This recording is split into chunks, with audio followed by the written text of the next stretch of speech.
Welcome to Signature TV News. I am Charles Pius. In the headlines, Rivers State's Governor Similaye Fubara convenes security meeting over local government crisis. Federal government summons 80 private jets owners over operating papers. Nollywood actors organize candlelit service in Abuja for late veterans. On the foreign scene, Thailand passes landmark bill recognizing marriage equality. And in sports, French far-right leader Bardella slams Mbappe on election comments. Details in a moment.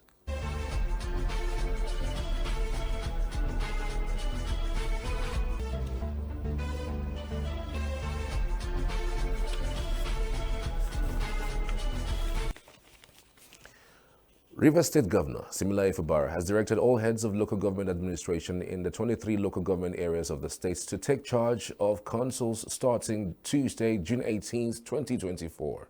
The directive follows the expiration of the tenure of the chairman of the 23 local government areas on Monday, June 17, 2024. In a broadcast Tuesday morning, Governor Fubara instructed the heads of administration to immediately take charge of the councils with renewed vigor and readiness to serve and to await further directives. Fubara commended the outgoing council chairman, vice chairman, and councillors for their dedicated service to their respective communities while congratulating them on the successful completion of their tenures. He emphasized that the directive was in accordance with the law and the Constitution of the Federal Republic of Nigeria, aimed at ensuring that the administrative vacuum left by the chairman is promptly filled. Governor Fubara reassured the people of Rivers State of his commitment to their welfare, pledging to continue defending their interests and providing infrastructural development, sound healthcare delivery, quality education, and comprehensive welfare services for all residents and workers. Meanwhile, as the crisis over the tenure of the outgoing local government chairman in Rivers State continues, there were sporadic gunshots at the Port Harcourt City Council on Tuesday morning. Policemen fired into the air to scare away scores of Ijaw youths who came to demonstrate at the council secretariat against the tenure elongation. The protesters said they were at the secretariat to carry out a peaceful demonstration against the immediate past local government council chairman, Orwell Ihunda, who they claimed had vowed not to vacate office despite the expiration of his tenure on June 17th. One of the youth leaders alleged that one of the protesting youths was shot at by the police. The Port Harcourt City Council, which is located near the State's Police Command and the State's House of Assembly complex, was bombed by suspected arsonists in the heat of the political crisis in the state last year. Spokesperson of the State's Police Command, Grace Iringe Koko, said policemen have been deployed to identify and apprehend those disturbing the peace. Still on the Rivers crisis, Governor Similaye Fubara of Rivers State on Tuesday convened a high-level Security Council meeting with heads of security agencies in the state. The security meeting, which took place at the Government House in Port Harcourt, the state's capital, was in response to escalating political tension in the state following the expiration of the tenure of the local government chairman in the state. The closed-door session focused on recent disturbances at local government secretariats and the overall security situation in the state. Addressing reporters after the closed-door meeting, Fubara said the meeting with the security chiefs was to devise effective strategies to prevent further invasion of local government offices. The governor added that one of the agenda of the meeting was to ensure the stability and continuity of governmental functions across the state. He warned the immediate past council chairman against planning to unlawfully return to their previous position, saying the rule of law and the democratic principles must be upheld in the state. Fubara raised the alarm over an alleged plot by his political adversaries to target and arrest his supporters, promising to safeguard all residents of the state and their properties.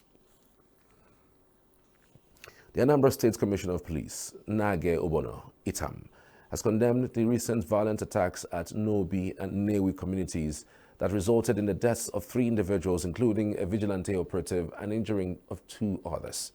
In a statement issued on Tuesday at the State's Police Public Relations Officer Tochukwu Ikenga, the commissioner expressed outrage over the incidents, describing the assailants as cowards and pledging a relentless manhunt to apprehend them. Itam vowed that the command will get justice for the heroic act of the murdered vigilante operative and others and consoled the families of the deceased. The tragic events unfolded on Monday when security operatives were tracking suspected kidnappers who attacked a burial ceremony and abducted a citizen using a red Highlander at about 1:30 p.m. in the Inewi area. Police report said the suspects were followed to Nobi, where they engaged in a gun battle with the police, during which a vigilante operative was fatally shot, while stray bullets struck two innocent bystanders. The police commissioner called on the public, especially eyewitnesses, to provide any information that could assist in the ongoing manhunt operation, assuring that further updates will be provided as the investigation continues. The Lagos State Police Command has confirmed that the abducted Fauni brothers and two others have been rescued. The spokesperson for the command, Benjamin Hundeyin, who made this known in a statement on Tuesday, said the three brothers identified as Abbas Fauni, Youssef Fauni, and Amtal Fauni, who were abducted on June 14th around 6 p.m. in Lagos, were rescued Monday night in Orubo, Ido, by men of the Marine Police. One of the brothers is the managing director of Fauni Nigeria Limited that specializes in electronics and is the sole distributor of LG, Hisense, and Maxi products in Nigeria.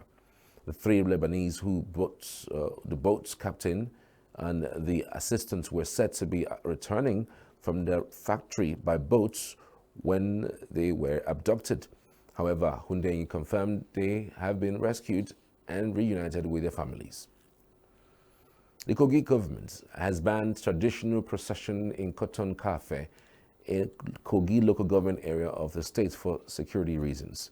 The Commissioner for Information, Mr. Kingsley Fanwo, who announced the ban in a statement issued on Tuesday in Lokoja, said security reports indicated that all was not well in Cotton Cafe community following alleged plans by some people to foment trouble in the area.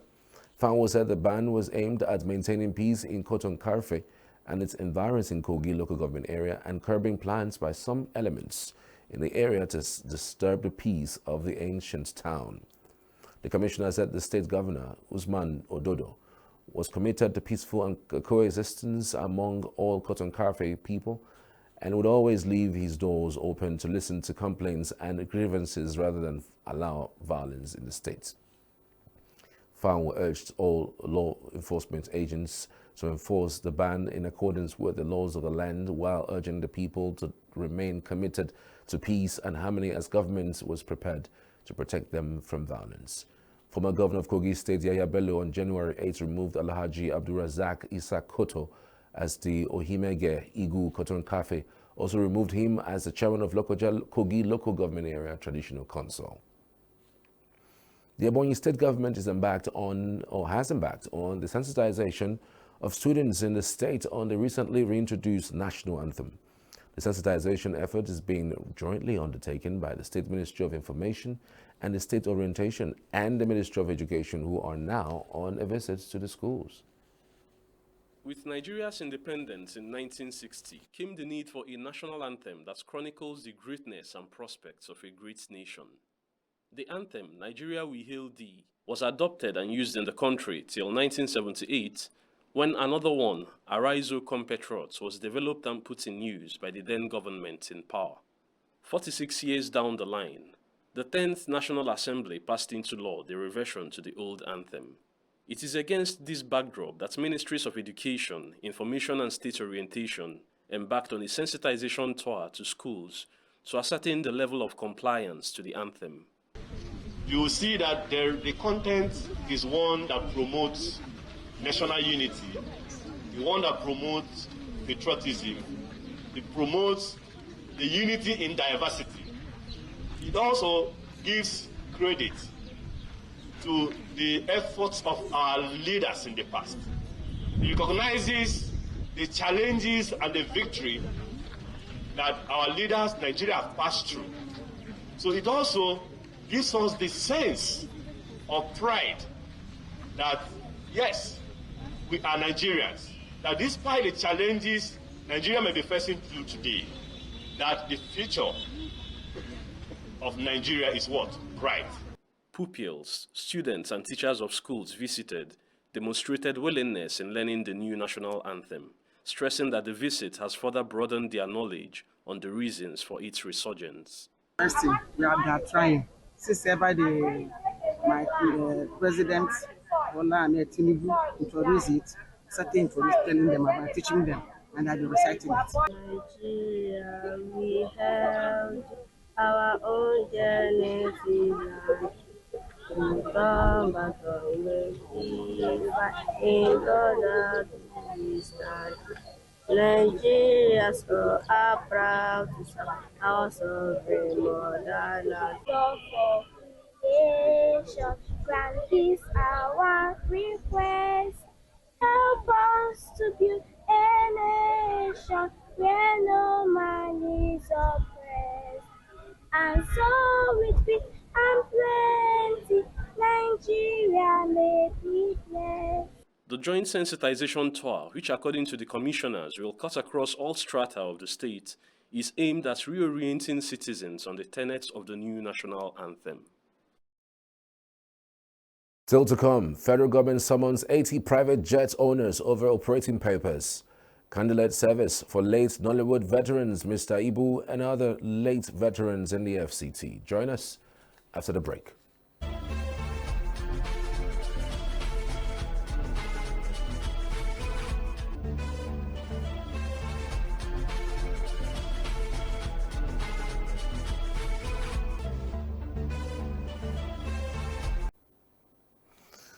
Welcome back. The Nigerian Meteorological Agency, NIMET, has predicted thunderstorms and cloudiness from Tuesday to Thursday across the country.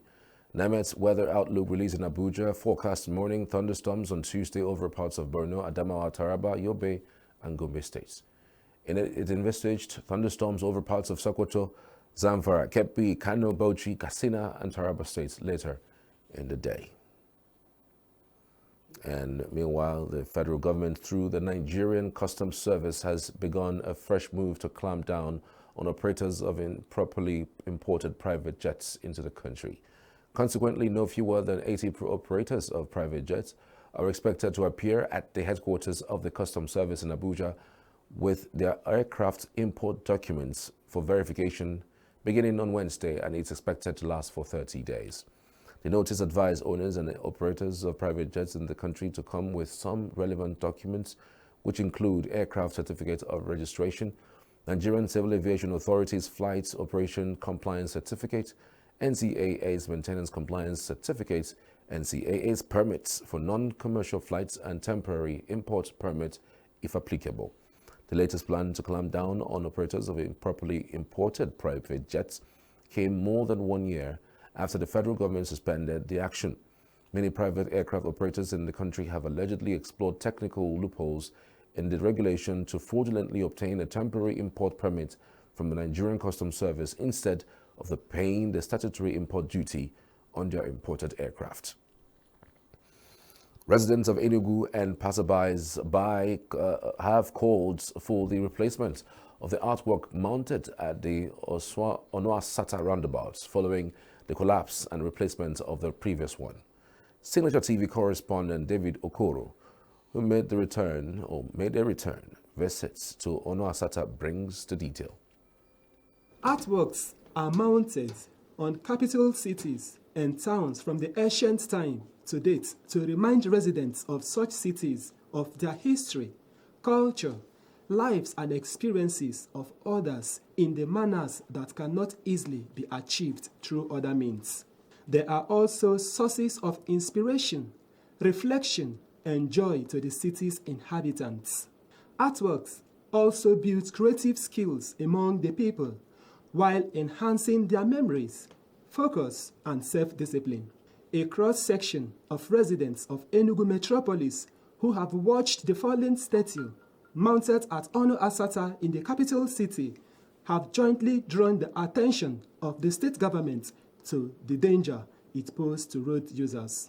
The state government is supposed to do something to make sure that they put and edifies a work of art that will modernize and make this place look more beautiful than it was. Trailers pass here, small motor pass here, long vehicles. So it's very, very dangerous. If government can should come and remove it, it will be better. I'm pleading to His Excellency Peter Mba to come and help us and rebuild that thing back, because last week I was inside the box. The driver, I don't know why, he was talking with the passenger. Immediately, he now hit that thing. The good news is that the fallen block of art, which posed danger to road users, has been removed, apparently in response to public outcry. But residents still have an appeal to make. They want a replacement for the edifice that gave Ono Asata an aesthetics and unique value. That thing needs to be lifted and to be repaired, to be placed back to the normal position, because it makes it just, if you can compare Otieba, the one that is there, and even the one at a 2D. That is our culture. Their artwork signifies something, you understand? So they should replace it back. I feel so happy about it because the artwork there is actually causing obstruction. So it's okay that government removed it. They removed it this morning. Well, I'm happy, though it won't be causing accidents again. The governments are trying. They should just keep their work up. It is hoped that relevant authorities and agencies will hearken to this call as soon as possible. In Enugu, David Okoro for Signature TV News.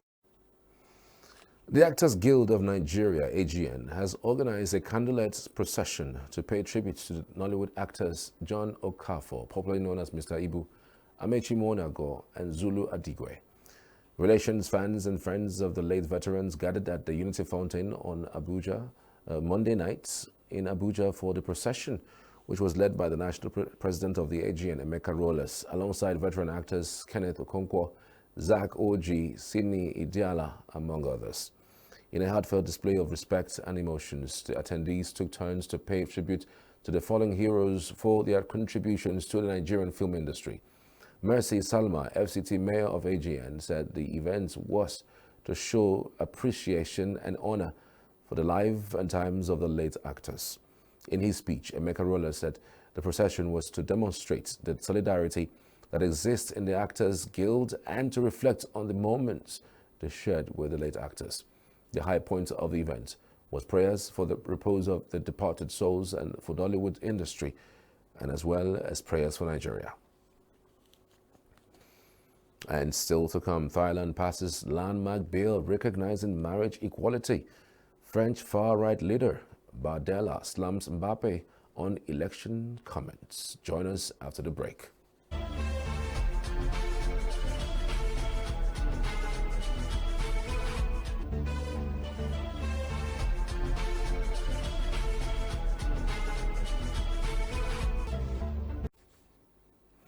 Welcome back. You're watching Signature TV News.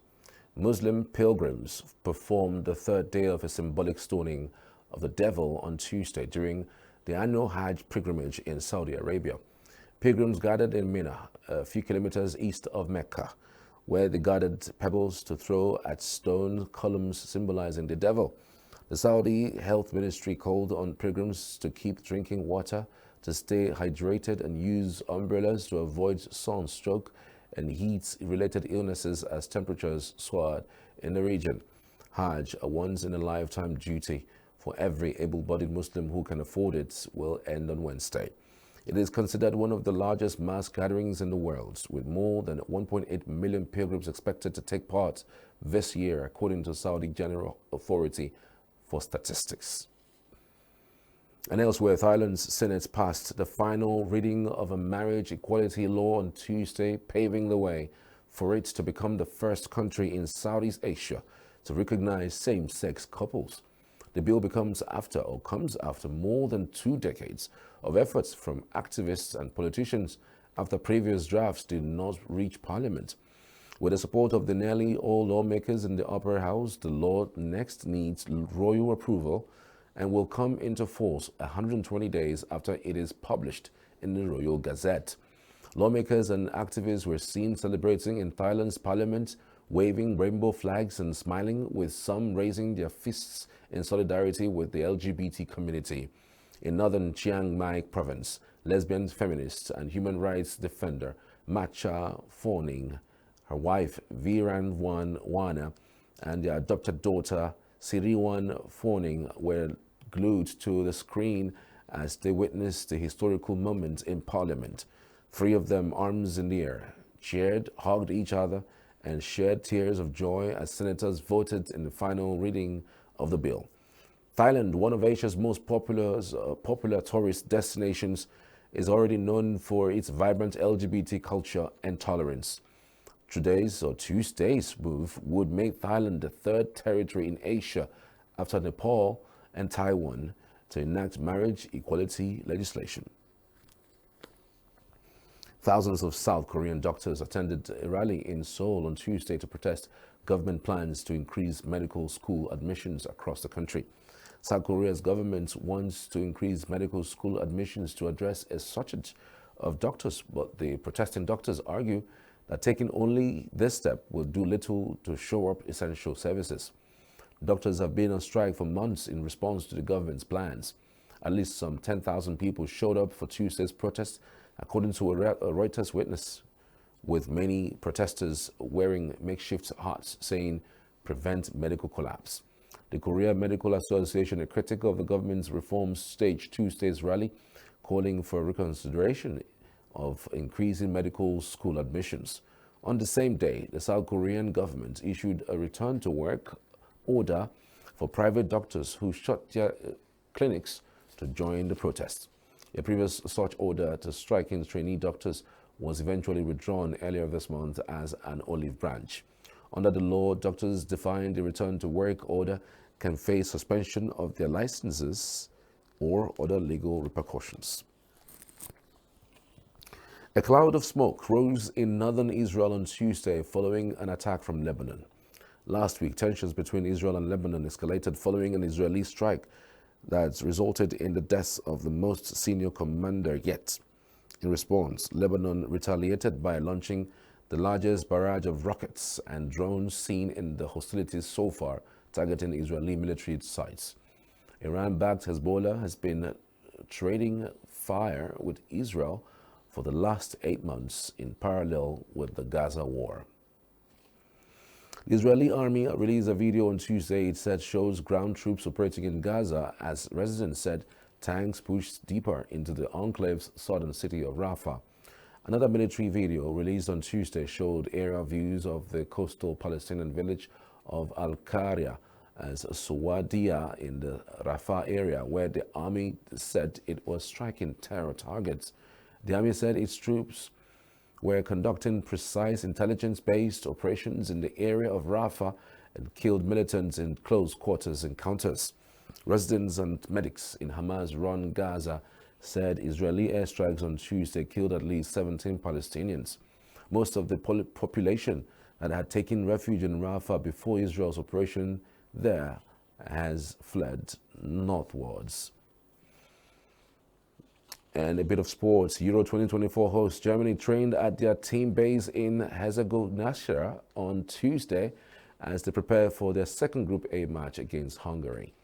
Julian Nagelsmann's team will get a better idea of whether their blend of youth and experience can sustain a title challenge when they take on Hungary on Wednesday, eager to bounce back from disappointing results in their Group A opener.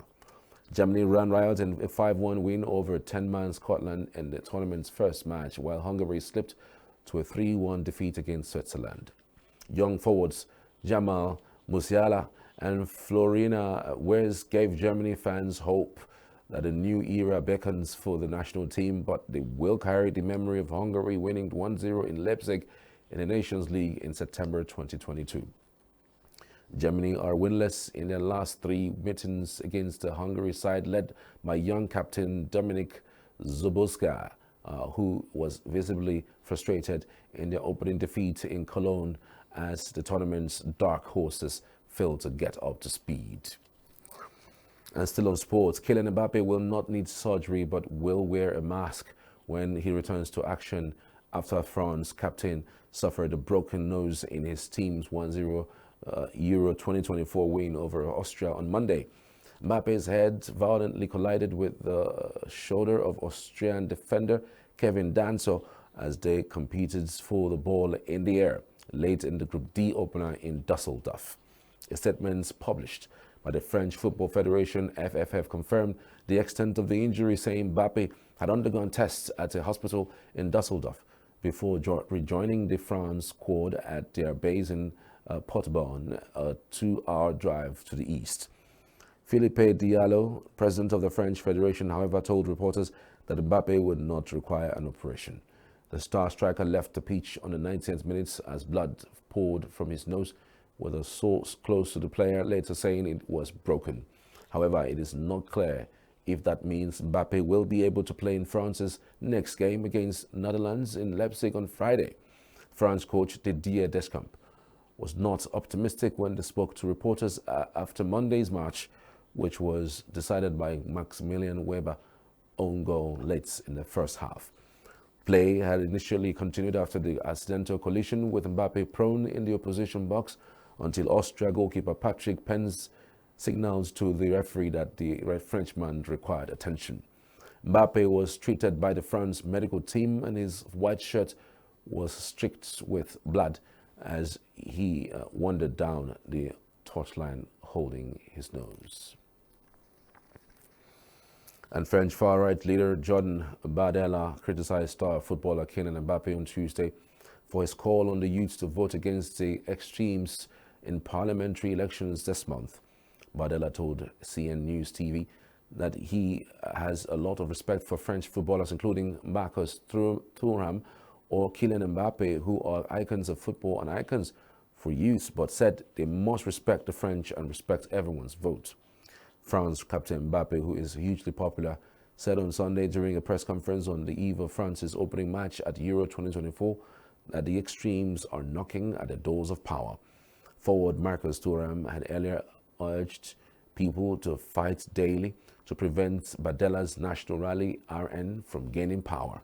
Mbappe did not name the RN, but said he supported the same values and position as Thuram. And that's the news this hour. I'm Charles Pius. Thanks for watching. See you next time.